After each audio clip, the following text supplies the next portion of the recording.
ผู้ว่าราชการจังหวัดมหาสารคามนะคะออกมาใช้สิทธิลงประชามติเป็นคนแรกค่ะบรรยากาศทั่วไปก็เป็นไปด้วยความเรียบร้อยนะคะครับที่หน่วยออกเสียงประชามติหน่วยที่ 23 อาคารอเนกประสงค์โรงเรียนหลักเมืองจังหวัดมหาสารคามครับนายโชคชัยเดชอมรทันครับผู้ว่าราชการจังหวัดมหาสารคามได้เดินทางมา และก็ใช้สิทธิ์ออกเสียงประชามติที่หน่วยเป็นคนแรกนะครับซึ่งภายหลังการใช้สิทธิ์ผู้ว่าราชการจังหวัดมหาสารคามครับก็ได้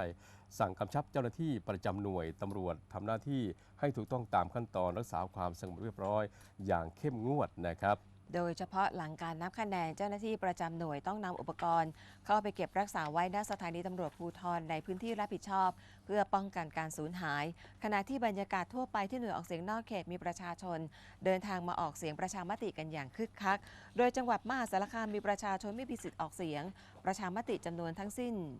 771,070 คนมีการจัดตั้งหน่วยออกเสียงทั้งหมด 13 อำเภอและหน่วยออกเสียงนอกเขตจังหวัดอีก1หน่วยเลือกตั้งที่หอประชุมจังหวัดมหาสารคามค่ะ